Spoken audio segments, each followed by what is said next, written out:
Hi, thanks for visiting my reading room. I'm Nancy, reader and tutor, and this is my labor of love. I'm also a small business owner of West Coast Polar Ice, Italian ice, and frozen specialties.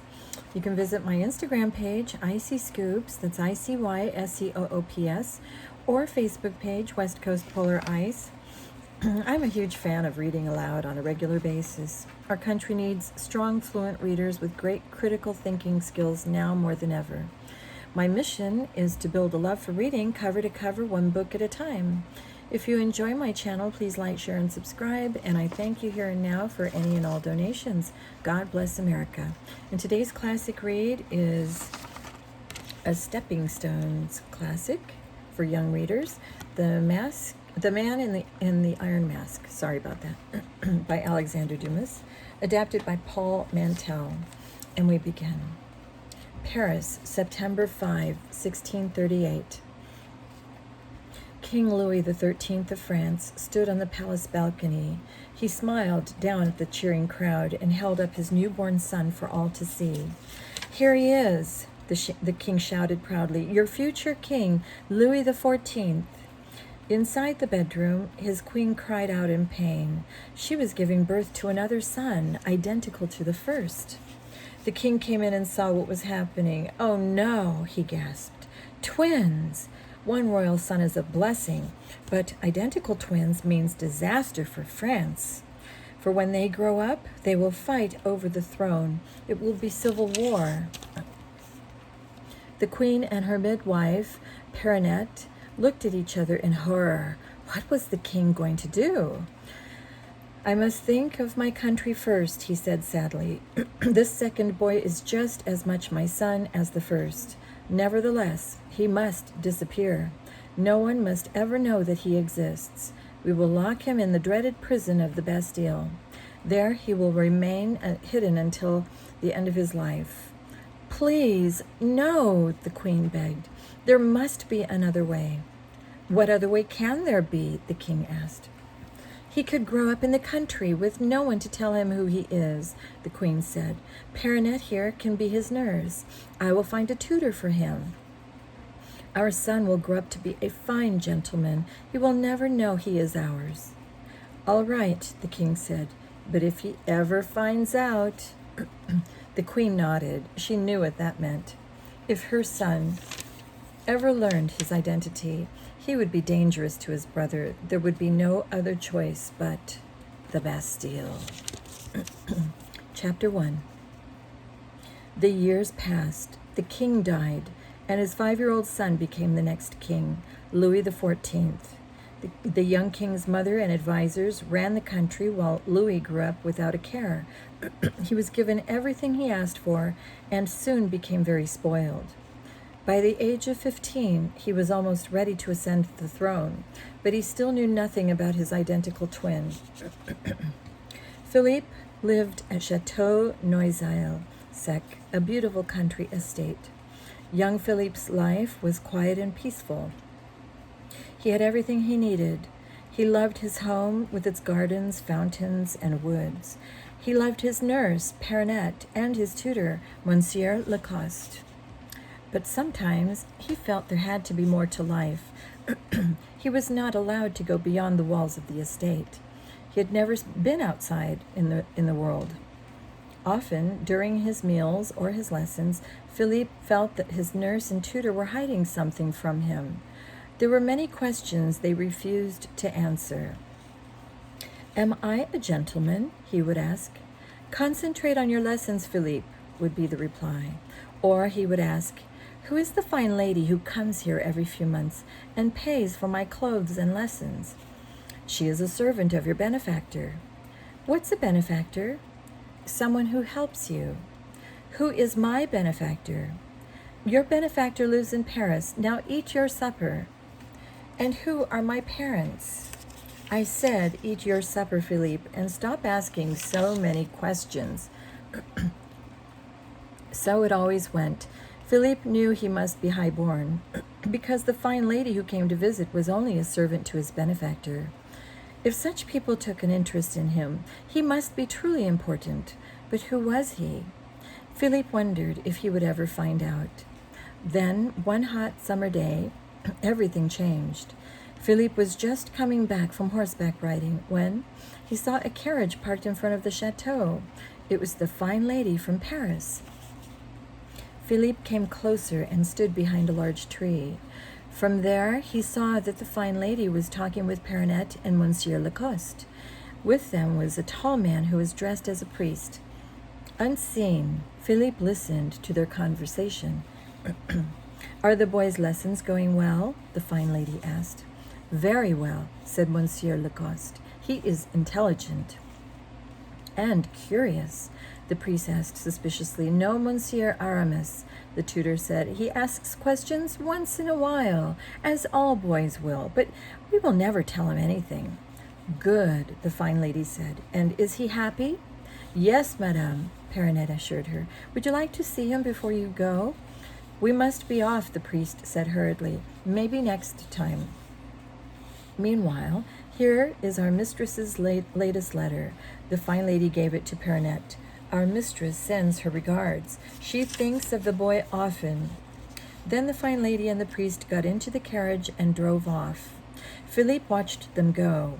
He wondered who they were and what was in the letter. A thunderstorm was brewing as Philippe took his horse back to the stable.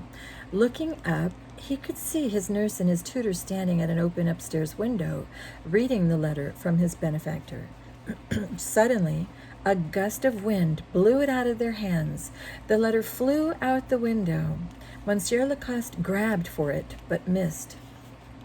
"Oh no," he cried, not seeing Philippe below. "The Queen's letter!" Philippe stood there frozen. The Queen! His benefactor was the Queen of France herself. Chapter 2. Philippe could feel his heart pounding. He watched the letter as the wind blew it out over the courtyard. It came to rest on the edge of the well.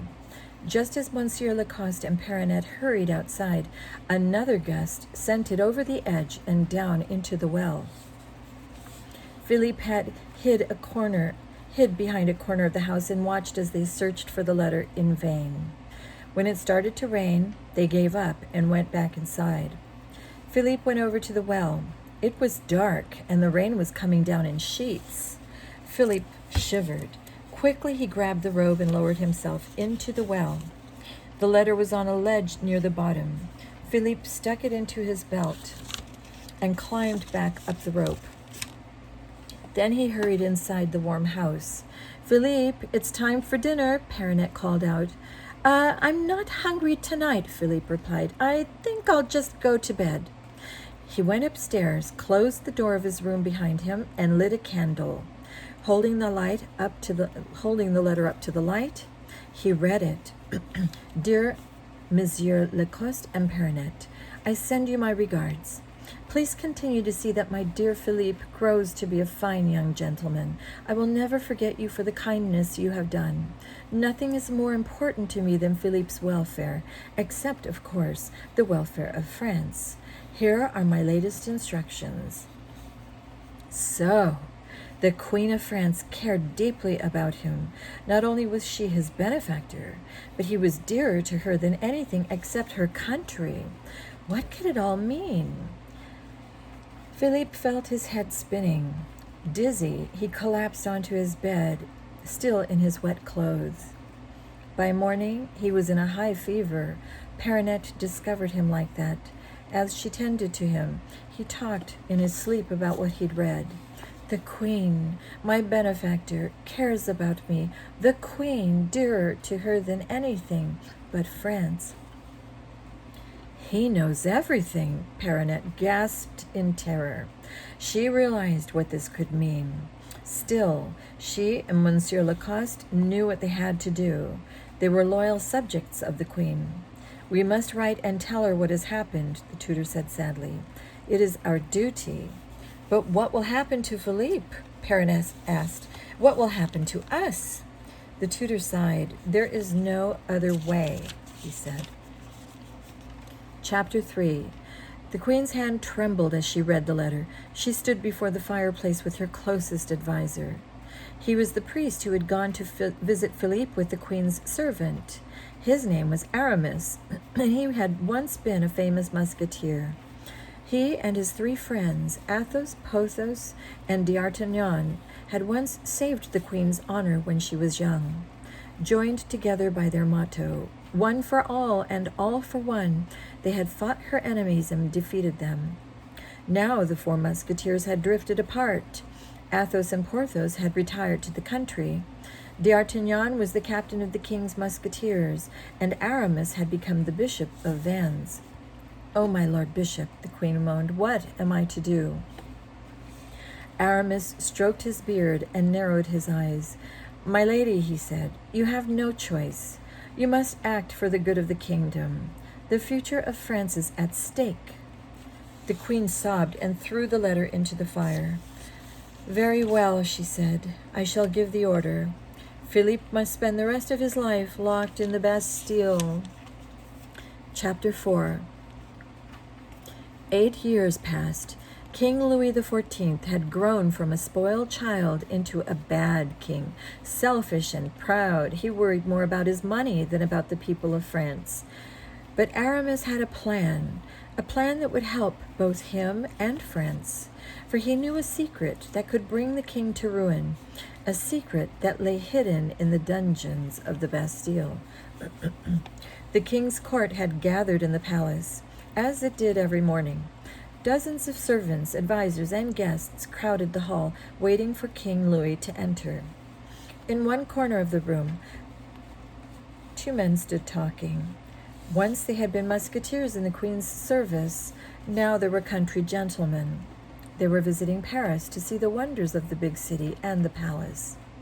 One was a huge man, tall and strong. His clothes were old and out of fashion, but his heart was noble and true. His name was Porthos. His companion, Athos, was not as tall or stout, but he was better dressed. The 2 musketeers had not raised their weapons in many years, but their swords still hung at their sides, a mark of rank and honor. "Tell me, Athos," Porthos said, "who are all these people with their fancy clothes and phony talk?" "They are the king's courtiers, Porthos," Athos replied. "That one over there was very rude to me when I said hello," Porthos complained. "His name is Fouquet." Athos told him he is the king's treasurer. All the money in France passes through his hands. They say a lot of it sticks to his fingers, too. He is the richest man in the kingdom, richer even than the king. "Why doesn't the king just get rid of him?" Porthos asked. "He may just do that," Athos replied. "Do you see that other man over there?" "The one with a nasty frown on his face?" Porthos asked. "That's him. His name's Colbert, and he's the king's chief advisor. He hates Fouquet and is trying to get rid of him." "So much stealing and plotting," Porthos said. "Whatever happened to old-fashioned honor? One for all and all for one." "It's gone, my friend," Athos said sadly. "Nowadays, it's every man for himself. That's why I don't come to the palace much anymore." "Hey, look, there's D'Artagnan," Porthos said, waving to their old friend. My, that's a nice uniform he's got." "Good old D'Artagnan," Athos said with a smile. "He's still the same loyal fellow as always." "And now he's captain of the king's musketeers," Porthos beamed. "Good for him." "Yes, and good for France," Athos said. "Somebody's got to look out for the country." "What about Aramis?" Porthos wondered. "He looks after France too, I think," Athos said, "but in a different way."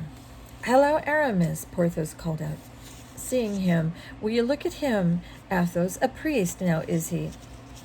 "The Bishop of Vannes, Porthos," Aramis corrected him, coming over to shake hands.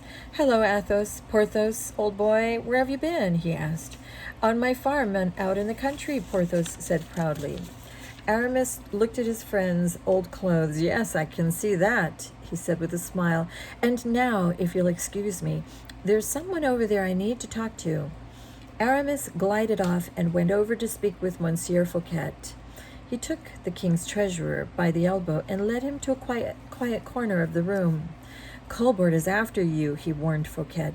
"He's trying to ruin your reputation with the king." "I know it," Fouquet moaned. "What can I do, Aramis?" I have a plan, my lord, Aramis whispered. You must invite the king and his court to stay with you at your new chateau, Vaux-le-Vicomte.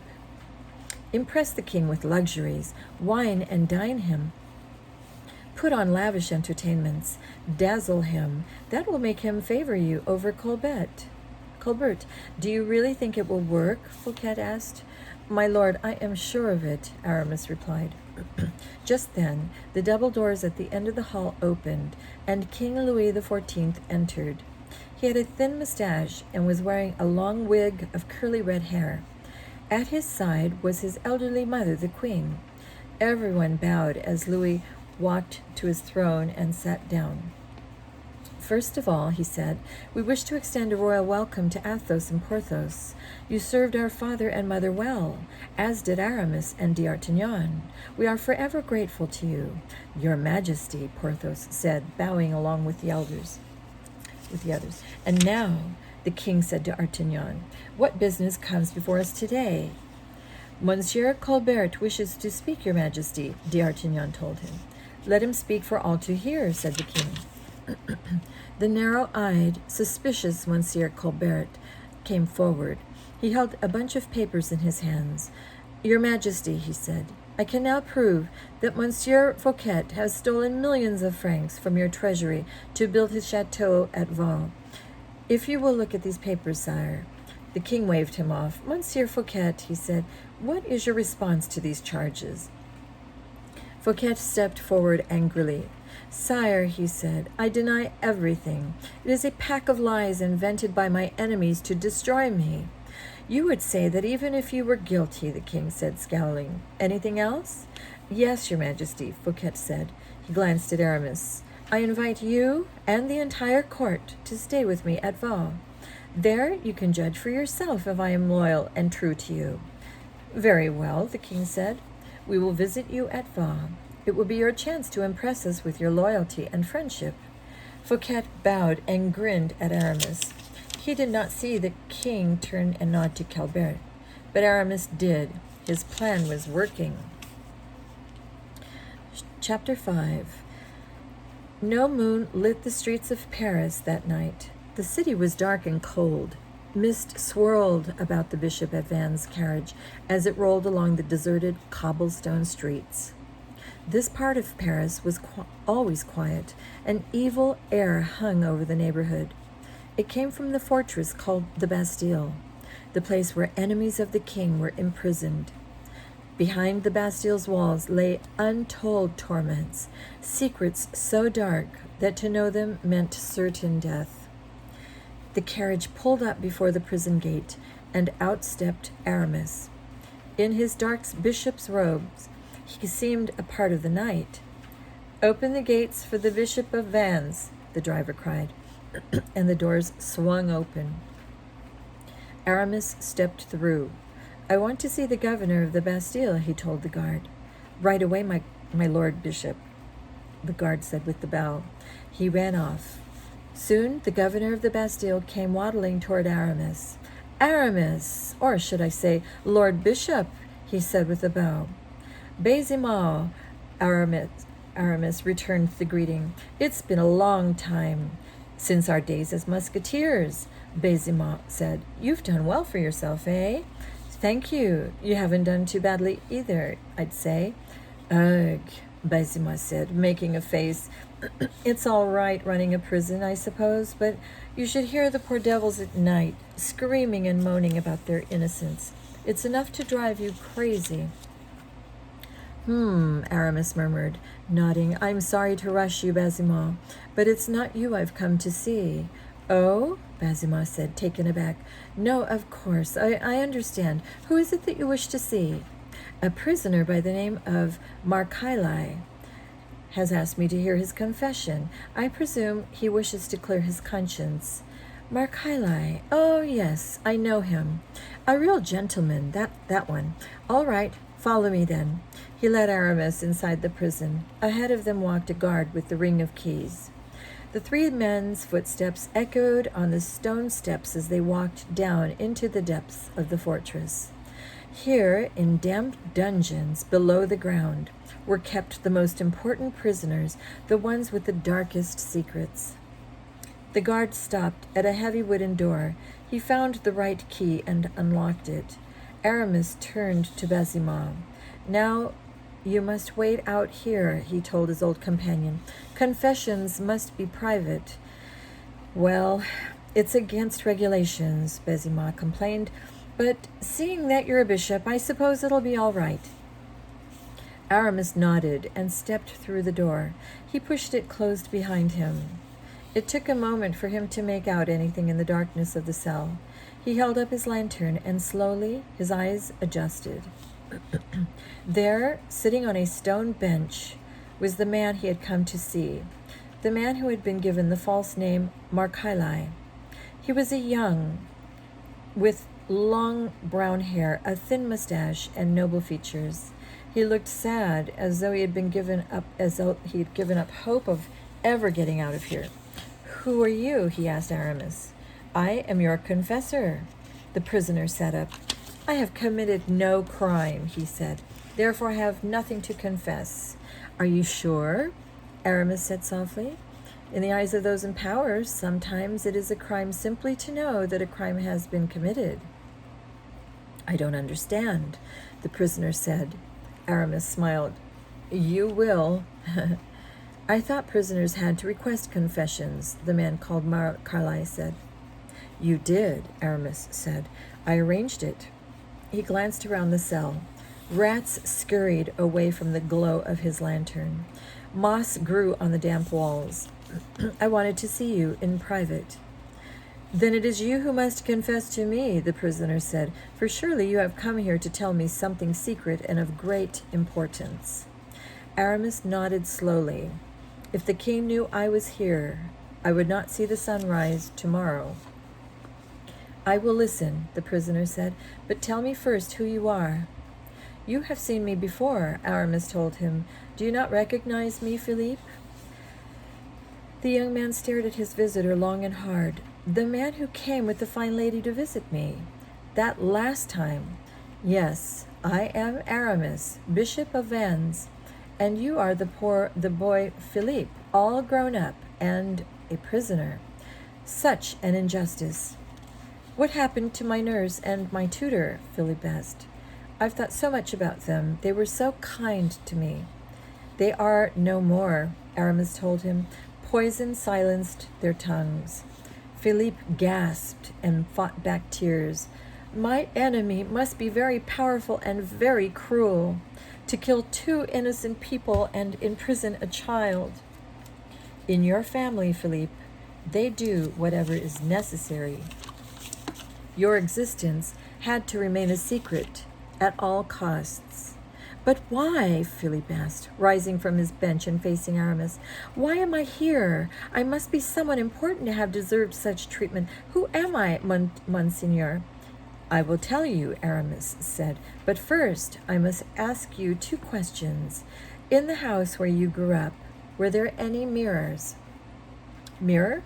Philippe said. "What's a mirror?" "I thought not," Aramis said. "And did your tutor ever teach you about history?"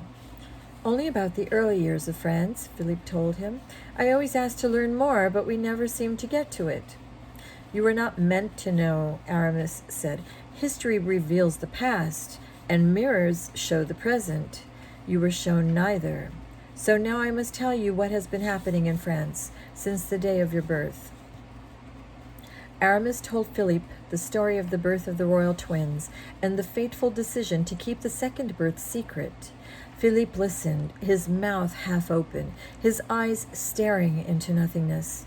"And so the second son disappeared," Aramis finished. "Only his mother, the queen, knows that he exists." "His mother, who didn't want him, his mother who gave him up and sent him away," Philippe said bitterly. "Yes, only his mother knows, and you, of course." Philippe began pacing back and forth in the cell. Aramis watched as the full truth sank in. "You, Monseigneur, knew the secret. Now you have chosen to reveal it to me. Tell me, have you a portrait of the king, my brother?" "I do indeed," Aramis said, producing a small painting of Louis XIV and handing it to Philippe. Philippe stared at it for a long time. So, this is the face of my enemy, he finally whispered. And here is a mirror, Aramis said, holding it up for Philippe to see. Philippe held the mirror up next to the portrait. Identical faces stared back at him. Now tell me, Aramis said, standing close beside him, which of the two is king? He who sits on the throne, said Philippe, his anger boiling. He is king, and there's nothing I can do about it. I am a prisoner, nothing more. I can make you more, Aramis said, reaching out a hand to grab Philippe by the shoulder. If you truly desire it, I can make you the King of France. Please, sir, Philippe begged, don't tempt me with dreams of power if you cannot deliver them. I do not need to be king. To be happy, I only need to be free. Unless you tell me not to, sire, I mean to go ahead with my plan. How can you overcome both my mother and my brother? Philippe asked. If they have put me here, how can you restore me to my rightful place? Do not be weak or faint-hearted, my friend, Aramis said, staring into Philippe's eyes. I shall do as I have promised. And my brother? What will happen to him? He has benefited from this great crime, while you have suffered. It is his turn to sit here in darkness, and yours to sit on his throne. Silence filled the cell as the two men stared at each other. I don't know, Philippe said. Your brother is surrounded by corrupt, evil men. He listens to their advice, and France suffers for it. When you are king, you will choose someone else for your advisor, someone who cares deeply about the future of France. Someone like you? Philippe asked. I shall return, Your Majesty, Aramis said. He knocked on the cell door for the jailer to open it. The next time I come, it will be to set you free. Aramis bowed deeply, and Philippe returned the gesture. The door opened, and Aramis left the cell. That was the longest confession I've ever heard of, the jailer said. He must have had a lot to be sorry about. Oh, yes, Aramis said, but not any more. Chapter 6. The next day, Aramis paid a call on Monsieur Fouquet. How are things going, Fouquet? Aramis asked him. Everyone's buzzing about the great festival you're throwing in the king's honor. Are the preparations coming along all right? Yes, they are coming, Fouquet said anxiously. And the money is going. My money. I shall soon be ruined unless this turns out as you say it will. Oh, do not fear, my friend, Aramis assured him. On the day after the king's arrival at Vaux, you shall have millions, I promise you. Do you really think the king will be impressed? Fouquet asked. He will be dazzled, Aramis said, and he will see how much you love him. I hope so. Do not worry, Fouquet, and leave the money matters to me. Aramis got up and went to the window. He stared into the distance, where the towers of the Bastille rose above the city roofs. And now, Fouquet, there is a favor I must ask of you, he said. Fouquet looked at him. A favor? You are doing so much to help me. What can I do to repay you? I need a letter from you, Aramis said. A signed order to free a certain prisoner from the Bastille. And which prisoner is that? A man named Selden, Aramis said. He wrote 2 poems making fun of the king, and for this crime he has spent 10 years behind bars. 10 years for a couple of poems? Fouquet gasped. But that's terrible. Why didn't you tell me about this injustice before? I only just learned of it, Aramis lied.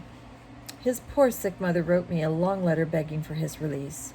I will order it at once, Fouquet said, beginning to write, and I will give you this purse for the prisoner. In it are 10,000 gold francs from the king's treasury. That is very kind of you, monsieur, Aramis said, taking it. Yes, I am too kind, too generous with the king's money, Fouquet admitted.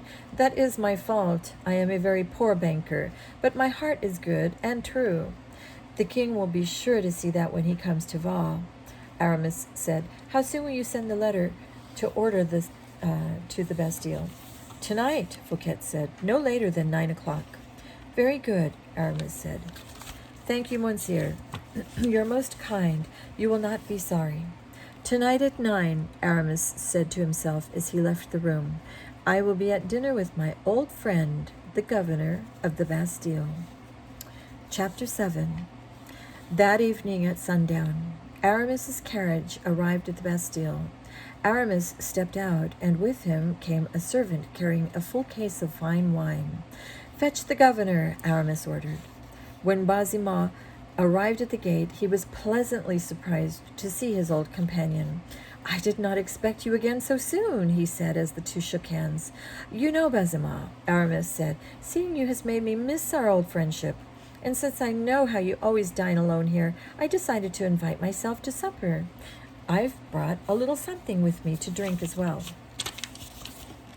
You are more than welcome, old friend, said Baisemeaux, who really never had been close friends with Aramis, but Aramis was an important man. Besides, Baisemeaux had seen the case of fine wine, and he was not about to turn down such a gift. Come inside and dine with me. A pleasure, a real pleasure.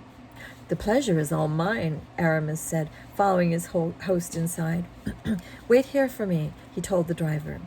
The two men went inside to Baisemeaux's quarters. They sat down together, and Aramis poured wine for both of them. I notice you're dressed as a musketeer tonight, and not as a priest, Baisemeaux said.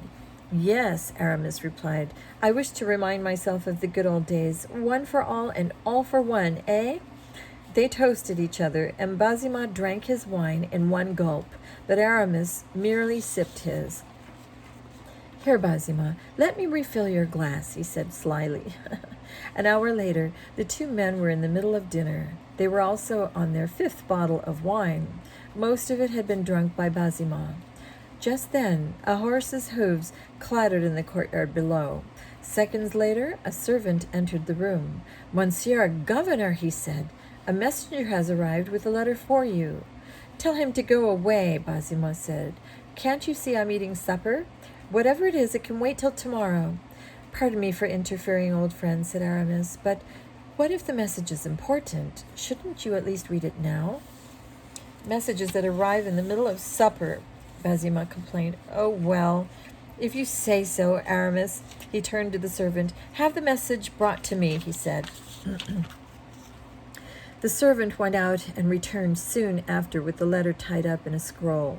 Baisemeaux opened it and read it. This is an order for the release of a prisoner signed by Monsieur Fouquet.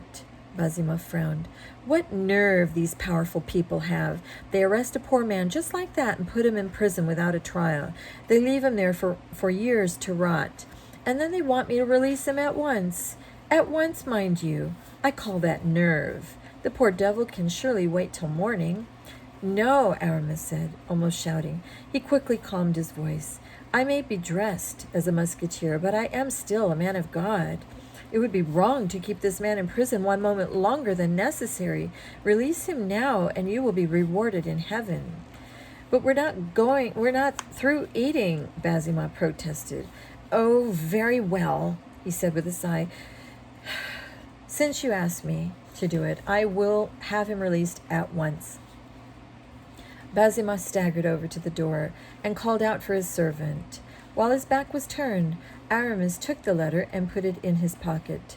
Then he drew out another letter and put it in the first one's place. Baisemeaux was at the door, talking to the servant. Have the prisoner Seldon brought here.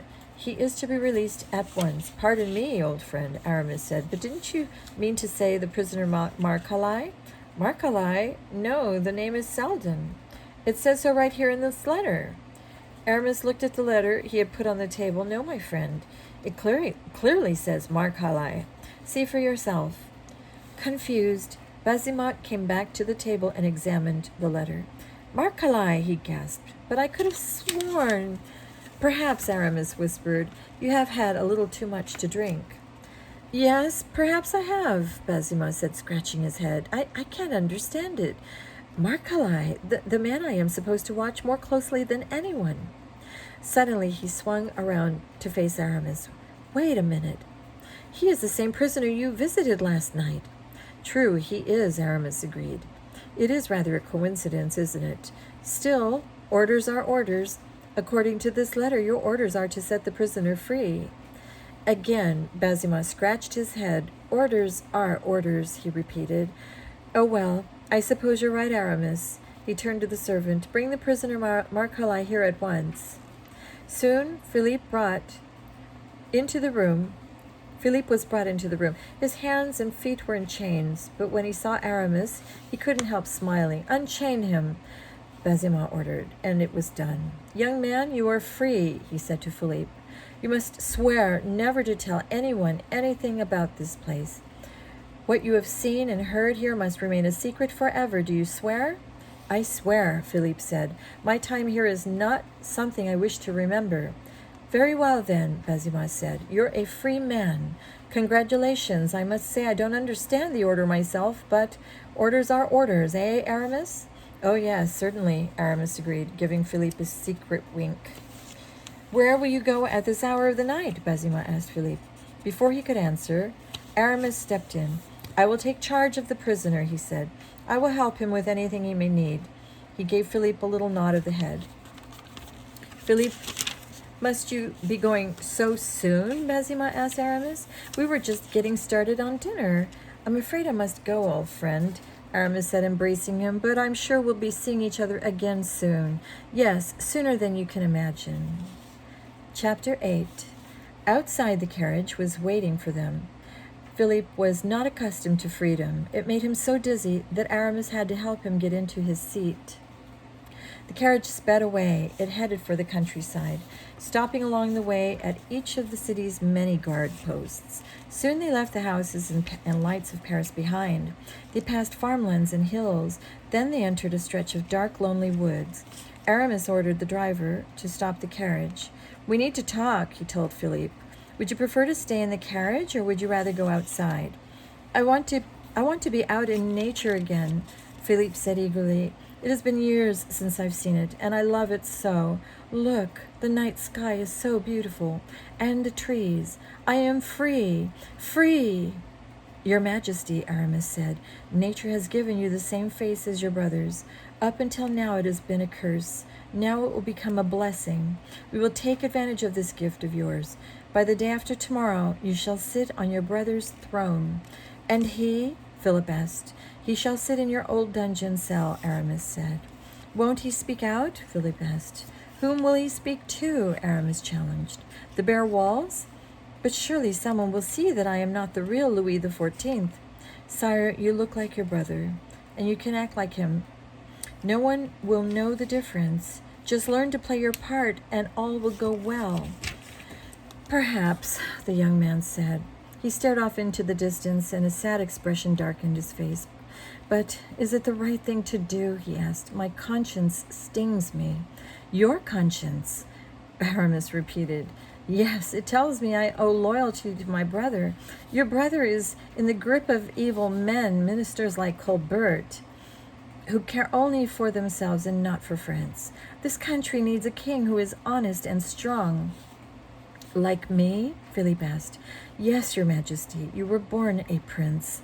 You have lived a life of misery. It is not justice that you should have your turn on the... Is it not justice that you should have your turn on the throne? And it is all thanks to you, Monseigneur. I owe you a great debt. How can I ever repay you? When you are king, if you choose to be king, you will repay me handsomely, Aramis told him. First you will pay Fouquet's debts and allow him to retire in luxury. He is a good man, and he deserves forgiveness. Then you will dismiss Colbert and put him in his place as your chief advisor. Together we will rid France of corruption and restore the kingdom to health. Then, when you are fully established as king, you will make me the Pope. The two of us will then rule the world together. Aramis saw that Philippe was still not convinced. He sighed deeply. It is useless for me to share such a brilliant vision with a person who prefers to live in darkness, he said. It isn't that, my friend, Philippe said, but we are different. You long for power. I've always lived a humble life. I don't need a kingdom to be happy. You have already said so, Aramis reminded him. All right, the choice is yours. If it's a simple life you want, I know of a piece of land. There's a little house there, and not many neighbors. You can hunt in the woods and fish in the streams. You can grow vegetables and raise chickens. I'll see that you have all the money you need to live a quiet, peaceful life." Aramis stared hard at Philippe, then continued, "Or you can sit on the throne of France and rule over a kingdom. Which is it to be, Philippe?" "Allow me a moment to consider," Philippe said. "Then I will give you my answer." "Very well," Aramis agreed, and stepped back into the carriage. Philippe walked a short distance away. He breathed in the nighttime country air and felt refreshed. Freedom was wonderful. He had missed it so. He got down on his knees and prayed for heavenly guidance. Then he listened within himself for the answer to his question. When he arose, he knew what he had to do. "Well," Aramis asked, emerging from the carriage. "Take me to where the throne of France is to be found," Philippe ordered. "Sire," Aramis bowed deeply, "your wish is my command, and may I say, you will make a wonderful king, your majesty." He bowed low once more, then helped Philippe back into the carriage. "On tu vas," he told the driver. As they went, Aramis handed Philippe a notebook. "Here," he said, "study these notes, and you will learn all about everyone at the court. You must know them perfectly, all their little habits and ways, if you are to convince them that you are Louis XIV. Chapter 9. Chateau Vaux-le-Comte was the grandest estate in all of France, even more spectacular than the king's palace in Paris. It had not always been that way. For years, Monsieur Fouquet had been spending millions to improve the mansion and its grounds. He now stood on the grand balcony with Aramis. The two men watched as the carriages of the king and his court approached the chateau. "How proud you must be," Aramis said, "to have the king and his entire court come to visit." "Proud?" Fouquet replied. "I am worried, Aramis. What if I fail to dazzle the king?" "Oh, you will not fail, Fouquet. You have made this chateau the grandest in France. You have spared no expense preparing the food and entertainments for His Majesty. How could Louis not be impressed?" Fouquet frowned. "He does not like me, Aramis. To tell you the truth, I've never liked him much either. But now that he is about to be my guest, I suddenly feel warm and affectionate toward him." "Don't say that," Aramis said quickly. "Just remember, he is a spoiled young man. He has always lived in luxury. It takes something spectacular to impress him. And believe me, he is going to be impressed with Val." "How happy it would make me to dazzle the king," Fouquet said longingly. "If only he would change his mind about me." He sighed and turned to Aramis. "Anyway, I'm grateful to you for suggesting all this. You've always been helpful, Aramis. Remember when you suggested last year that I improve the guest rooms?" "How could I forget?" Aramis asked with a smile. "I supervised the work myself." "Yes, and as a result, the king's bedchamber is a thing of beauty. It's almost as if you knew he would be coming." "Yes, isn't it?" Aramis agreed. "Which room would you be staying in, my friend?" Fouquet asked. "The blue room on the second floor," Aramis said. "The room just above the king's? But why would you want to be in there? You couldn't make any noise at night for fear of waking the king." "I do not move around much at night," Aramis assured him. "Mostly I read in bed and I fall asleep." "But what about your servants?" Fouquet asked. "I only have one, and he is a very quiet young man," Aramis said. "I see," Fouquet said. "Well, suit yourself." Then he cleared his throat. Aramis, about those millions to repay the money I owe. You shall have the money tomorrow, Monsieur Fouquet. You have my word on it. Now come, let us go down and greet the king." Chapter 10. The grand caravan of carriages arrived. King Louis and his servants, his mother, the queen, and her servants, his advisors and their servants, his guests and their servants, not to mention D'Artagnan and a contingent of musketeers. But the chateau at Vaux was big enough for them all. Dinner that evening was a magnificent feast. 30 courses were served, cooked by the finest chefs. The most expensive wines were drunk from golden goblets encrusted with jewels. Everyone seemed to be having a fabulous time. Everyone, that is, but the king. Louis XIV ate silently, never smiling. Fouquet saw that the king was not happy. After dessert, Fouquet announced, we shall have a ballet and fireworks in honor of our sovereign, Louis XIV. Everyone applauded, but Louis stood up and said, I am tired, Fouquet. Lead me to my bedchamber. But sire, the entertainments, Fouquet protested meekly. I merely wish to rest for a few minutes. The king explained, all the day's traveling has made me tired. Very well, your majesty, Fouquet said, right this way. The entertainments will just have to wait. He led the king out of the banquet hall and down the corridor to a set of double doors carved with golden angels. This is your room, sire, Fouquet said, opening the door to a huge round room with a domed ceiling. Painted on the ceiling were angels and clouds. Below them stood an enormous soft bed. This room is called the Chamber of Morpheus, the god of sleep, Fouquet said. The famous artist Lebrun painted the ceiling. That's Morpheus up there, surrounded by the angels. A masterpiece, the king admitted. It must have cost a fortune. Your chateau is quite grand, Fouquet. Thank you, sire, Fouquet said. My home is your home. Said the king, narrowing his eyes. Yes, leave me now, Fouquet. I wish to be alone. Wake me when it's time for the fireworks. Yes, sire. Fouquet left, and the king lay down on the bed and closed his eyes. Above him, on the ceiling, the face of Morpheus moved.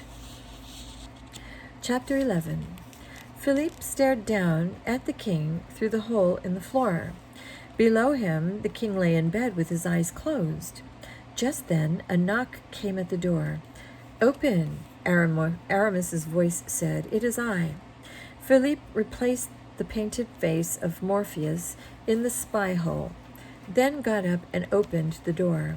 Have you been studying the king? Aramis asked. I have, Philippe said, and I have memorized all the notes you gave me. Good. All is going according to plan. The king is jealous of Fouquet's wealth, as I knew he would be. But I thought Fouquet was our friend. He is, in a way, Aramis said. You mean he does not know? Philippe was astonished. Not yet, Aramis admitted. I will tell him soon. For now, though, you must hide in the closet. My friends, the Musketeers, Athos, Porthos, and D'Artagnan, are coming up for a visit. Philippe went to the closet and made sure the peephole in the door was open. That's it, Aramis told him. Study them and learn their ways. It will help you when you are pretending to be Louis. Soon the Musketeers were sharing stories of the old days. Before too long, Athos went out downstairs for some fresh air. Porthos fell asleep and began snoring loudly. He never changes, D'Artagnan said with a smile. Good old Porthos, a truer friend there never was. Yes, Aramis said, a secret smile crossing his lips. One never knows when one shall need a true friend. D'Artagnan's eyes narrowed. Aramis, he said suspiciously, you're up to something. Don't tell me you're not. I'm never wrong about these things. It's true, old friend, Aramis said. Your instincts are the best in all of France. Well, what is it then? If you're plotting against the king, you know I'll stand against you. I would never plot against the rightful and true king of France, Aramis answered slyly. Believe me, D'Artagnan, he has no better friend than Aramis. So, it is Colbert you're against. In that case, you can count on my friendship. Colbert is only loyal to himself. I agree, Aramis said. So if the king should dismiss him and appoint someone else, someone more honest, to be his chief advisor, you would support that. With all my heart, D'Artagnan said. And now we must be going. The evening's entertainments will be starting soon. I'm afraid I shall have to miss them, Aramis said with a sigh. Like Porthos here, I am tired and ready to sleep. Very well, then, D'Artagnan said. See you in the morning. With that, he bowed and left the room. As soon as he was gone, Philippe opened the closet door. I'm worried about D'Artagnan, he told Aramis. I think he suspects something. Yes, Aramis said. D'Artagnan is like a loyal dog. He has a good sense of smell, but if he thinks you're his master, he'll do anything for you. And by tomorrow, sire, he will think you are his master. I see. Now, go back into the closet. I must wake Porthos and speak with him, for he too has a part to play in our little charade. Porthos? But, shh, just watch. Philippe went back into the closet, and Aramis shook Porthos. Wake up, old friend. What is it? What's happened? Nothing's happened yet, but something terrible is about to happen, unless you and I prevent it. Tell me, Porthos cried. First, I must swear you to secrecy. I won't tell a soul upon my honor. Very well then, Aramis said. Porthos, the very throne of France is at stake. The throne of France! Lead the way, and I shall defend it, Porthos said, standing up and taking out his sword. I may be old, but I can still fight. One for all and all for one, eh? Yes, Aramis said. But put away your sword for now, Porthos. You must act for the moment as if nothing is wrong. Go downstairs and enjoy the entertainments. Then, at midnight, you will meet me in the cellar. I'm your man, Porthos said in a whisper. I serve the King of France, and will fight like a champion to protect him. Your loyal service is sure to be rewarded, Aramis said, smiling. I'm sure the king will make you a count, or even a duke for this. A duke? Well now, just think of it. Porthos strode proudly out of the room, and Aramis closed the door behind him. Philippe emerged from the closet again. Aramis removed the piece of floor and stared down through the peephole. Look, Aramis said to Philippe, the king is talking with Colbert. Come and watch. The king seemed very angry. This Fouquet lives even more grandly than I do, he said to Colbert. Who does he think he is? Your Majesty, Colbert said. Ask yourself where Fouquet gets all the money to pay for this splendor. And what is the answer? He gets it from your treasury, sire. I have the papers to prove it. Good, Colbert. We shall seize his possessions and send him to the Bastille. Then everyone will know I am greater than he. Louis stood still, his fists clenched in the air. Now come, Colbert, let us go see these fireworks. Tonight will be Fouquet's last night of glory. When they were gone, Aramis turned to Philippe. Colbert is a liar and a snake, he said, much worse than Fouquet. Then he smiled. But after dinner, everything will be different. Everything. Chapter 12. The grand ballet was significant and magnificent, but the fireworks were even more spectacular. Everyone was impressed, but King Louis was boiling with jealousy and anger. When the entertainments were over, he turned to his servant and said, Tell D'Artagnan to meet me in my chamber in 5 minutes. When D'Artagnan entered the chamber of Morpheus, the king turned to him and said, I want you to arrest Monsieur Fouquet at once. D'Artagnan was stunned. But, sire, he protested, how can you arrest a man who has just spent every penny he has to entertain and please you? Every penny he has? It is my money, France's money. That Fouquet has been spending. Arrest him, I say. But, your Majesty, is it the right thing to arrest him while you are a guest in his house? I may be a guest, but I am also the king, and the king is master wherever he goes. To arrest him now would bring disgrace on you, sire. D'Artagnan said, People would say it is shameful and not worthy of you. D'Artagnan knelt before the king. At least wait until afterward, when you are back in Paris. Think it over, your Majesty, and perhaps you'll even change your mind. I will not change my mind, the king shouted. I hate Fouquet. He is a thief who thinks he is greater than the king, and he shall pay dearly for it. But then the king seemed to reconsider. He sighed and sat down on the bed. Oh, very well, I'll think about it. But only overnight. Keep Fouquet under guard for now, and come see me in the morning for further orders. Yes, your Majesty, D'Artagnan said. He got up and bowed and went to the door. Good night, sire. Sleep well, and have pleasant dreams. Chapter 13. When D'Artagnan had gone, The king lay down on his bed, exhausted. Too much excitement had made him tired and dizzy. Even now he thought he could see his face on the ceiling moving. The eye of the painted Morpheus, god of sleep, seemed to be winking at him. Louis rubbed his eyes and stared at it. No, it couldn't be. He must have imagined it. He was tired, so tired. Soon his eyes closed again, and he was asleep, dreaming. In his dream, the face of Morpheus gazed down at him. It was a face so like his own that it was practically identical. The face grew smaller, farther away. Now the bed seemed to be moving, too. Louis felt himself sinking slowly downward into his dream. The face on the ceiling grew still more distant. He saw it now as if through a long dark tunnel. All around him, a humming noise filled the air. Louis tossed and turned in bed. A feeling of danger filled his mind and body. What was happening to him?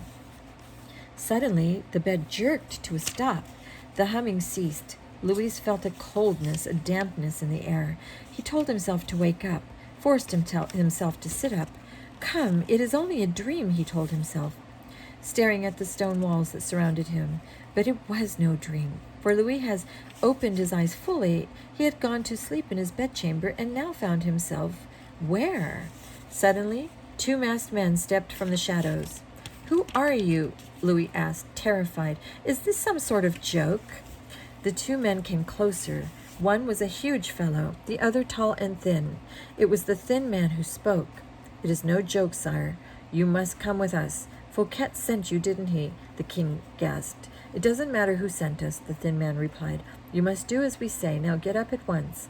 I am the king of France, Louis shouted. Now the huge man spoke. You ought to be ashamed for daring to impersonate the king. What? I am the king, I tell you, Louis insisted. Silence, the thin man commanded. We are your masters now. If you mean to kill me, do it now and get it over with, Louis demanded. Never mind that, just get up and get going. Louis got up and walked between the two masked men. They headed down a long, dark tunnel that led to a door. The thin man opened it, and the three of them stepped out into the night. They were in a patch of woods just outside the gates of the chateau.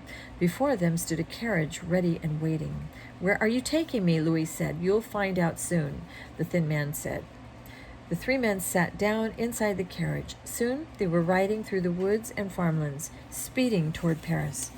Behind them, in the chateau of Vaux-de-Lecomte, in the chamber of Morpheus, the elevator mechanism reversed itself. The grand bed, now empty, rose back up into its former place. Philippe stood beside it. It was he who had pressed the button that had activated the machine. Now he took Louise's wig of long curly red hair and placed it on his own head. He took from his pocket the portrait of his brother and that Aramis had given him. He looked up at the full-length mirror on the wall. Perfect, he thought. From this moment on, he was no longer Philippe. He, and only he, was Louis XIV, King of France. And his brother, who until this moment had been the king, well, Philippe shut his eyes tightly and tried not to think about him. Slowly, Philippe climbed into the king's bed and tried to sleep. Thoughts raced through his mind. Fears, hopes, dreams. Would he be able to fool the court, his ministers, his mother, and above all, would D'Artagnan, with his cunning instincts, see through the masquerade? Philippe went over, for the 1000th time, all that he had learned about the king's manners and habits. He had seen the king for only a few brief moments from the room above, but now he had to be that person all day long, every day, for the rest of his life. Aramis had assured him that he would get used to it in time. Philippe hoped that was true. For now he was excited but afraid. When the sun rose, his new life would begin, or end. Chapter 14. 2 hours after he had left Vaux, the carriage containing the real king pulled up at the gates of the Bastille.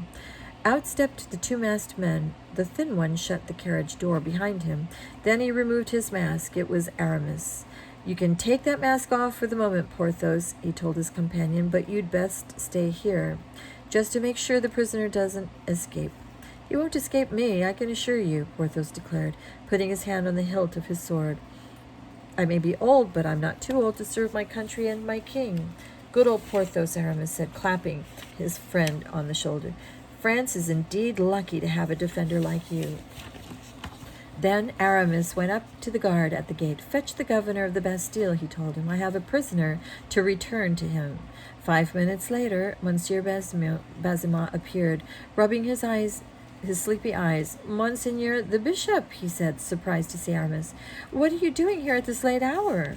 I did not think to see you again so soon. Not that it isn't the greatest pleasure. Baisemeaux, Aramis interrupted, I am returning the prisoner Marcailai to your care. As you suspected, the order for his release was a mistake. It was Selden who was supposed to go free after all. I told you, didn't I? Baisemeaux asked. Oh, my goodness, this will be the end of that, or the end of me. Not at all, Aramis told him. Marcailai is inside my carriage. Once he is back in his cell, it will be as if the incident never took place. No one will ever be the wiser. Are you sure? Yes, don't worry. Aramis put an arm around Baisemeaux's shoulder and whispered in his ear, My old friend, may I share a secret with you? Will you promise not to breathe a word of it? I will guard your secret with my life, Baisemeaux swore. Aramis nodded, then spake. As I'm sure you have noticed, this Marcailai looks quite a bit like His Majesty King Louis. I've noticed, all right, Baisemeaux said. I always suspected that was why I was ordered to watch him so closely. You were right, my friend, Aramis said. Marcailai poses a great danger to the state. The moment he was free, he used his liberty to try to impersonate the king. No, Baisemeaux gasped. I'm afraid so, Aramis said sadly. Even now he keeps insisting that he is Louis XIV. He's quite out of his mind. I'm sorry to say, just ignored his ranting. I certainly will, Baisemeaux promised. You know, the king is furious about this, Aramis confided. Oh, no, Baisemeaux groaned. Does he blame me for the mistake? He did at first, Aramis lied, but I explained to him that it was an honest error. For now he will overlook it. But be sure you don't let Marcailai out again. He must never even be allowed to speak to anyone. Of course not, Baisemeaux agreed. Oh, I do hope the king will understand. Come, let us drag this wretched criminal back to his dungeon cell. Aramis put on his mask again and signaled Porthos to do the same. Then he opened the carriage door. King Louis stepped from the carriage and looked about him. The Bastille, he gasped. I see. You men are the most wicked of traitors to your king and country. When my mother, the queen, hears of this, she will have you beheaded. Shut up, Baisemeaux shouted. Turning to the guards, he added, shoot him if he speaks again. He shoved Louis toward the gate. Not another word out of you. Then he led the King of France into the Bastille and toward the cell where his brother had languished for so many years. Meanwhile, Aramis and Porthos got back into the carriage and removed their masks. You have saved France yet again, my friend, Aramis congratulated Porthos. My love for my king is boundless, Porthos said solemnly. For him I would risk everything. You already have, old friend, Aramis thought. You already have. Chapter 15. The jailers led the King of France down the slippery stone steps to the dungeon. There they shut him up in his cell. The thick oak door slammed, and he was alone. I am the King of France, he shouted. The walls echoed his cry. Do you hear me? I am the King of France. Release me at once. I am the king, I tell you. Rats and mice scurried to and fro, looking for a hole to hide in. The king gasped in horror and shrank back against the wall. Never in his life had he been so close to such horrid creatures. He paused to catch his breath. Slowly his heartbeat returned to normal. King Louis looked about him. He was in a small, narrow room with a high ceiling. Way up one of the walls was a tiny window. A shaft of moonlight beamed through it, the only light in the cell. What would it be like in here on a moonless night, he wondered. There was a wooden table and chair, and a stone bench cut into one of the walls. Louis went over to the bench and lay down. His head was still spinning. It was almost as if he were dreaming. Perhaps this whole horrible experience had been a nightmare and nothing more. But no, it had really happened, and Louis was certain that Fouquet was behind the whole evil plot. Louis frowned. When he was free again and sitting on his rightful throne, he would take care of that scoundrel Fouquet. No longer would that criminal live in luxury at France's expense. Louis would take over all Fouquet's property, including the Grand Chateau at Vannes. and Fouquet would sit here in the dungeon of the Bastille. Louis looked about him again at the very real cell he now occupied. I am still a young man, he said softly to himself, yet they will leave me here to rot for the rest of my life. Suddenly it hit him. This cell was to be his home forever. No, he screamed. No, I am the King of France. This cannot be happening to me. Somebody help me. Help! Help! Nobody responded. He wondered if the guards could even hear him through that thick oak door. Help! The echo of his cry vibrated in his mind until it seemed it would never stop.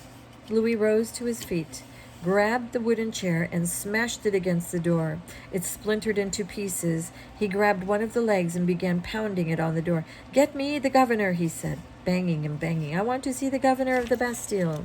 No one opened the door, but the noise woke some of his neighbors. Louis could hear them now calling to him from the other cells nearby. I am innocent. Help me. I want to see the king, cried one prisoner. I know I can convince him he was wrong to put me here. Let me speak with the king. Louis was stunned. These were men he had put there. And for what? He remembered dozens of times when he'd had men arrested for tiny little wrongs, writing poems or songs making fun of him, or saying nasty things about him to a friend or neighbor. For crimes like those, he, Louis of France, had put them here in this horrible dungeon. None of these men were ever going to get out, Louis realized. They were stuck here for the rest of their lives. As king, he would never have pardoned them. Every time someone at the palace had tried to talk to him about freeing prisoners, Louis had always said no. Well, Louis swore to himself, if he ever got out of here, he would change. That would change. If he ever got to be king again, he would be a true king, better than he had been.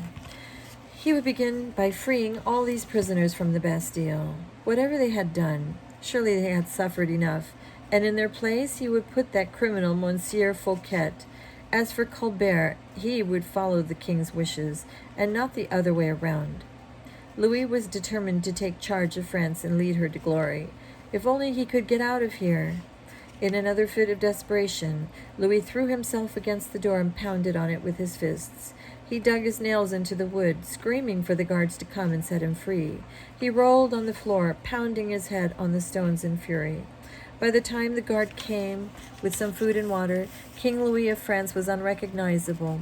So when he greeted the guard with, I am the King of France, the guard replied, sure you are. You don't even look like him. But I am him. I am Louis. King Louis is a grand gentleman with fancy clothes, the guard pointed out. You're nothing but a beggar wearing rags. Your face is filthy and your eyes are wild. I'm not listening to you. Here, eat your supper and leave me in peace. I am the King of France, I tell you, Louis insisted, tearing at his hair in frustration. Listen to me. They've kidnapped me and thrown me here into this prison. You must help me. France's future is at stake. I can see you've gone out of your head, the guard said. I'd better take away this knife and fork. You'll have to eat with your hands. The guard stood in the open door and looked back at the prisoner. Funny, he said. You never used to make such a fuss when you were here before. And with that, he shut the door.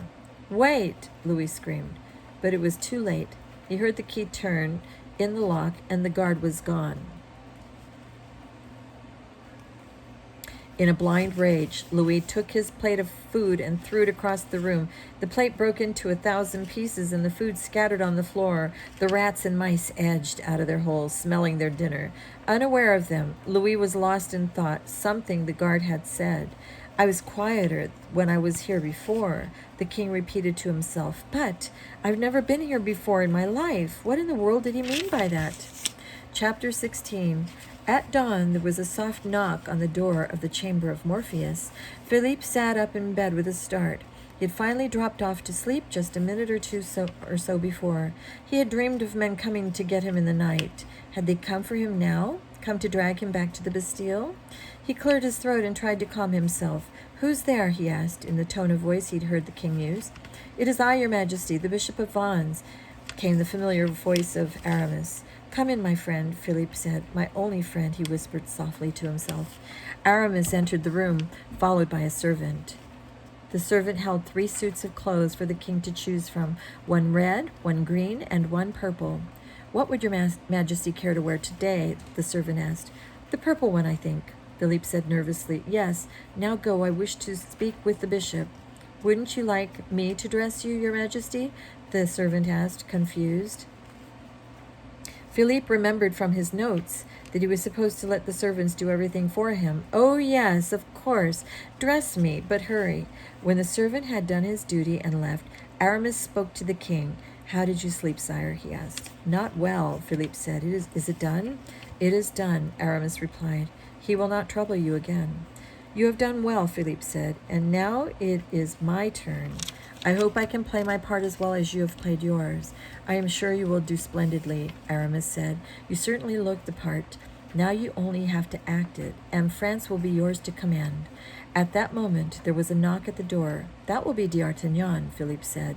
The king, my brother, told him to come at dawn for orders about Fouquet. He must not see you just yet, Aramis warned. D'Artagnan's senses are the keenest in France.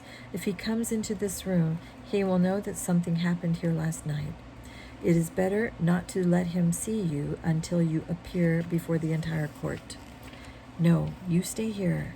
I will take care of D'Artagnan for the moment, and of Monsieur Fouquet as well. Aramis opened the door and slipped out, shutting it softly behind him.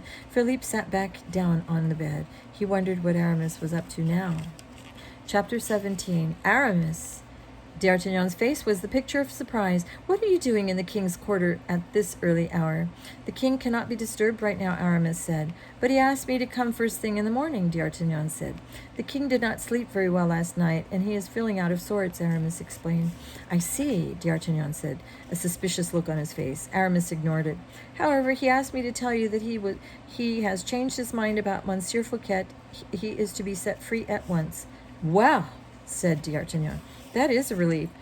To arrest a man while his guest in his house did not seem right to me. I'm glad you think so, old friend, Aramis said. I heartily agree. In fact, I think I'll come with you to Monsieur Fouquet's room to tell him and to see his joy when he hears the news. The 2 men walked together down the hall and up the stairs to Monsieur Fouquet's quarters. I did not know, Aramis, that you and the king were such good friends, D'Artagnan said as they went. I've only seen the 2 of you speak once or twice. How did you get to be such a favorite of his? You're mistaken, good D'Artagnan, Aramis assured him. The king and I have spoken hundreds of times about important matters of church and state, but he has sworn me to secrecy about our conversations. Do you understand now? Oh, yes, D'Artagnan said. Now that you put it that way, I understand perfectly. But he did not understand, not at all, not yet. Then and there, D'Artagnan swore to himself that whatever was going on, he would get to the bottom of it. Monsieur Fouquet's face turned white with fear when he saw the 2 men enter the room. A priest, he gasped in fear. Have you come here to hear my last confession? Am I condemned to die then? On the contrary, D'Artagnan said, we have come here on the king's orders to set you free. What? Fouquet looked from one to the other. He could not believe King Louis would change his mind so completely and so suddenly. Aramis spoke. As I told you it would, Fouquet, your feast in his honor has won you the king's favor. He now thinks of you as a true and loyal friend. I will leave you now, so that I may attend to my duties, D'Artagnan said. I am happy that the king has decided to forgive you. When he was gone, Aramis turned to Fouquet. Well, have I not been a true friend to you, Fouquet? He asked. You are free, you have been pardoned, and you shall have the millions I promised you, enough to pay all the money you owe and to live comfortably for the rest of your days. It is a miracle, Fouquet said, sighing with relief, and you are indeed a true friend, my lord bishop. But I can't understand it. Last night the king sent D'Artagnan to have me arrested. This morning he sends D'Artagnan to set me free. What does it all mean?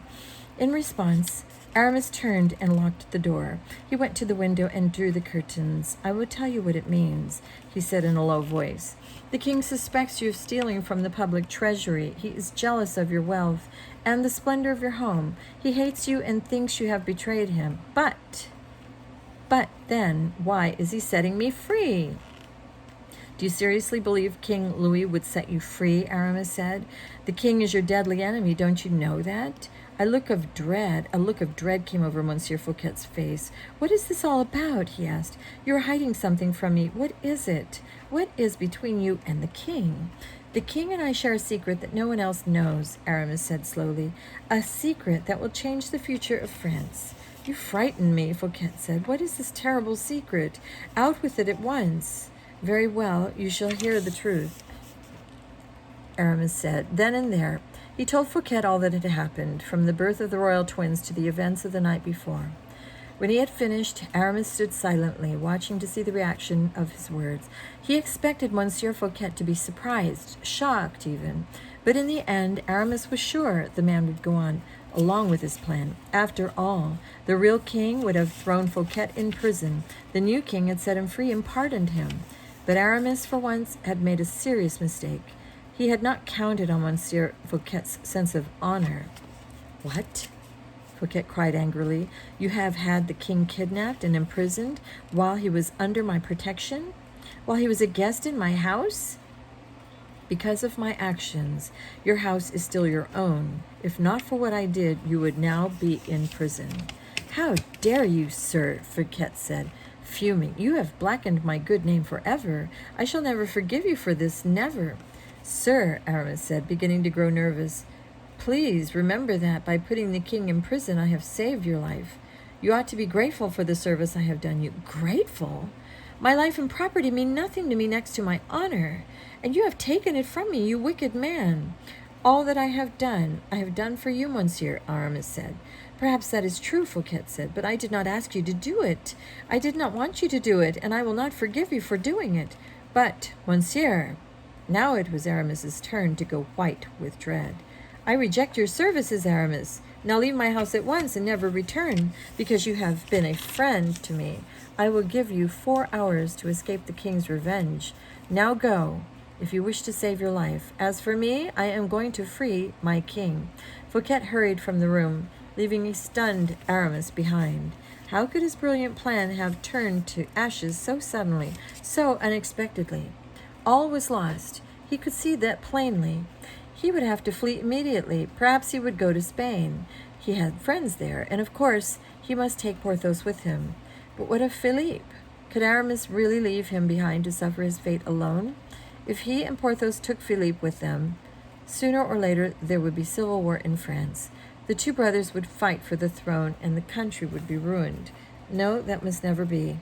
Aramis decided, whatever else was true about him, Aramis had always loved France. Whatever crimes he had committed had been for the good of France. He would not betray his country now. He would go to Spain and find his fate. Philippe would have to look out for himself. If the worst happened, well, Philippe had been a prisoner once. Perhaps he was fated to be one again. Chapter 18. D'Artagnan was standing on the balcony of the chateau when he saw Aramis and Porthos gallop away on horseback. He thought. If I did not know better, I would say those two are running for their lives. I wonder where they're off to. Just then the horses turned, and Aramis and Porthos waved goodbye to their old companion. D'Artagnan waved back. In that moment, he had the feeling that he would never see his friends again. A minute or two later, Monsieur Fouquet came out the front door of the chateau and stepped into a waiting carriage. To Paris, D'Artagnan heard him tell the driver. The king is in danger. The king is in danger? D'Artagnan wondered what Fouquet meant. This morning, Aramis had said the king did not wish to be disturbed. Now Fouquet was off to Paris because of some unknown peril to the king. D'Artagnan frowned. He was a man of action. Every one of his fine-tuned senses was telling him that now was a time for action. But what was he supposed to do? The king had given him no orders. All he could do was wait. Soon the king would assemble the court for the day's business. D'Artagnan would attend the session and keep his eyes open. King Louis XIV did not see the dawn come. His eyes were closed as he knelt in prayer in his cell. A sudden commotion outside his cell broke his concentration. Opening his eyes, he shouted, "Help! I am the King of France. I must speak to the governor. Fouquet has had me kidnapped." Louis's heart leapt with joy when the door flew open. Then it sank again. Standing before him was none other than his worst enemy, Monsieur Fouquet. Have you come to kill me? Louis asked. Fouquet stared at the king as if he'd seen a ghost. Louis's clothes were tattered rags, his face was smeared with dirt, and his hair and eyes were wild. Fouquet looked at his king with sorrow and pity. Sire, he said, you do have true friends. Don't you recognize one when you see one? He went down on one knee and kissed Louis's hand. Your Majesty, I am your faithful servant. I have come to set you free. Louis was astonished. But wasn't it you who kidnapped me? Never, Fouquet said. No, it was the Bishop of Vannes. He plotted to remove you from your throne and replace you with another. He told the king the whole story of Aramis's plot to have Philippe take Louis's place. Louis listened, growing angrier by the minute. So, the Bishop of Vannes, eh? He finally said. We shall deal with him. He and this impostor Philippe. They shall pay for his crime in their lives. With their lives. But sire, Fouquet protested, you cannot take the life of a royal prince of France. It would be an even greater crime than the one Philippe had committed. Louis stared at Fouquet as if he were crazy. You do not seriously believe this nonsense about my having a twin brother, do you? I do believe it, sire, Fouquet said. In fact, I am sure of it. Philippe of France is your twin. You must not shed his blood. It would mean a public trial. Then everyone in France would hear how your mother, the queen, sent her own child away to the Bastille. It would bring shame upon the throne of France. Perhaps you are right, Louis said. Fouquet, you should have shown yourself to be a true and loyal. You have shown yourself to be a true and loyal friend. Thank you, sire, Fouquet said, bowing. However, Louis said, you have not been a good treasurer of France. When I have regained my throne, I will dismiss you from your high position. Yes, your Majesty, Fouquet said. I have failed in my task. It is fair and just that I retire from office. Good. And now, Louis said, getting up, we shall return to Val and deal with these vile plotters. But first we must stop at the palace so I can bathe and dress. When I appear at Val, I must look like my old self again. They left the cell together and came to the front gate of the Bastille. There, Baisemeaux was waiting for them with a small group of armed guards. Just where do you think you're going, Monsieur Fouquet? He said, as I told you, I have orders not to allow this prisoner to leave under any circumstances. And as I told you, Fouquet replied, if you don't let him out, I shall return with an army and set him free by force. Well, when you put it that way, Baisemeaux mumbled, stepping back, could I at least have a letter of release? If the king finds out I let this prisoner go, it could mean my life. Of course, Fouquet replied. Sire, would you give him the letter? Sire, Baisemeaux repeated. What are you talking about? Louis signed the order of release and handed it to Baisemeaux. There, he said, there is your letter. He stepped into the carriage, followed by Fouquet. It sped away toward the palace. Baisemeaux shook his head in confusion. First they let him out, then they lock him up again, then they let him out again. He looked down at the order of release and gasped in astonishment. It was signed, Louis XIV of France. Chapter 19. All rise for His Majesty, Louis XIV, King of France. Philippe heard the court herald announce his new name, and knew it was time for him to enter the grand hall. Everyone would be looking at him. Would they be fooled? He had prepared himself for this moment all morning, and now there was no holding back. Philippe stepped into the room and waved to the crowd of people. They all bowed low and smiled at him as he passed, and said, Your Majesty. Philippe returned the bows with a nod of the head, walked to his throne, and sat down. Philippe was greeted first by Monsieur Colbert. Your Majesty, he said, I must say I was surprised that you decided not to arrest Monsieur Fouquet after all. I shall deal with Fouquet in my own way, Colbert, Philippe said in a commanding voice. Yes, sire, Colbert said meekly, as you wish. Philippe stuck out his chin and gazed around the grand hall. Everyone was looking at him with respect and affection. Clearly, no one suspected a thing. Then Philippe's mother, the queen, entered the room. Philippe stared at her as she approached the throne. Ever since Aramis had told him the secret of his birth, he had hated the queen. It was she who had ordered him shut up in the Bastille. Yet now, face to face with her for the first time, Philippe found that he could not hate her at all. She was so old. So much older than he had imagined. Clearly, she was also sick. She moved very slowly, supported by a lady in waiting, who held her arm as she went. Philippe bent and kissed her hand.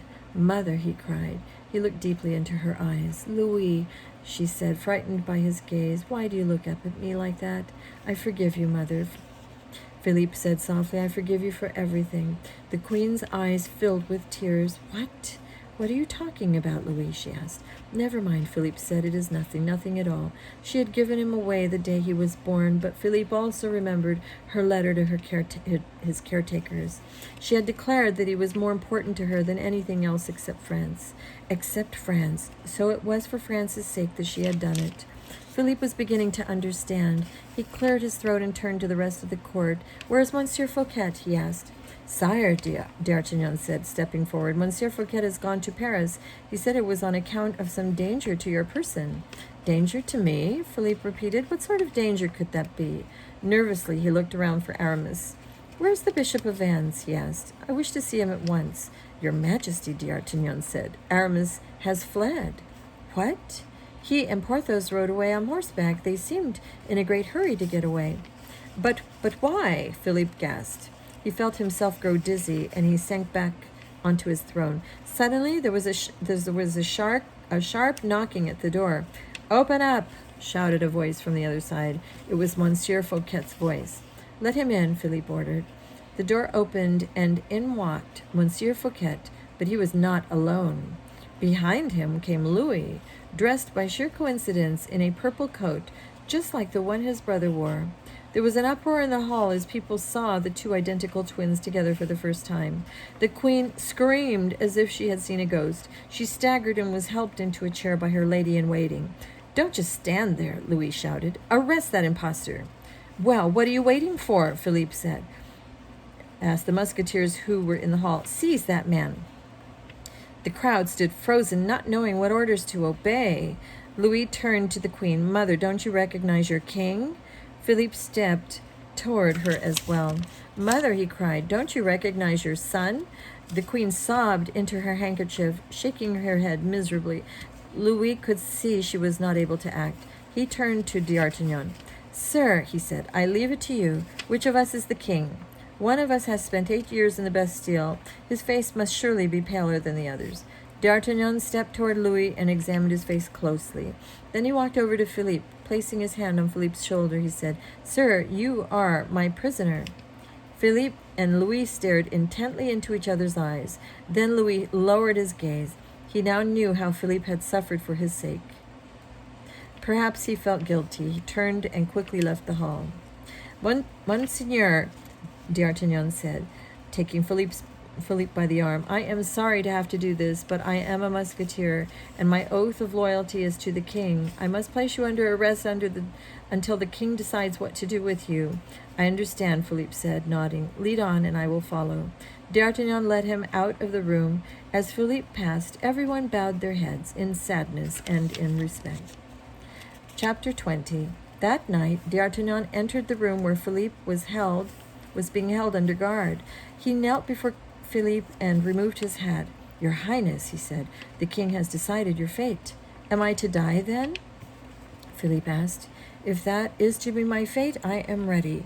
Here is the order, D'Artagnan said, handing him a piece of paper. Read it for yourself. Philippe took it and read. The prisoner is to be taken to the fortress on the island of Sainte Marguerite. There he will spend the rest of his days. His face will be covered with an iron mask, which he shall never remove on pain of death. Signed, Louis XIV of France. Philippe sighed deeply and handed back the order. It is justice, he said. I dared to usurp the throne. I take full responsibility. He turned to D'Artagnan. Where is the mask? He asked. D'Artagnan went out of the room and returned a moment later, carrying the heavy iron mask. I am sorry, Your Highness, he said. Truly I am. He lowered the mask over Philippe's head and locked it in place. You have shown yourself to be worthy of a crown, D'Artagnan told Philippe. In your suffering and in your acceptance of your fate, you are truly noble. You are as much a king as your brother, perhaps even more so. He bowed and kissed Philippe's hand. Long live the king, he said. Philippe took from his pocket the portrait of his brother. He stared once more at his brother's face. Yes, he said, long live the king. Afterward, and this is the afterward of the story. King Louis was a changed man from that day forward. He took full control of the kingdom and brought France to greater glory than it had ever known. To this day, people speak to him as the Sun King. To celebrate the kingdom's glory, he built the fabulous palace of Versailles, grander even than Fouquet's chateau at Vaux. It is still considered the finest palace in the world. And what of the man of the iron mask? Over the years, his story had been told countless times. In the years following the events of this story, many people claimed to have seen a prisoner wearing a mask over his head to hide his identity, but no one ever saw the face behind the mask. To this day, no one can say for sure if Louis's twin brother really existed or if it was just a story. What do you think? Is it only a legend? Or was there really a man in the iron mask? And there we have it. Thank you for listening. Good night.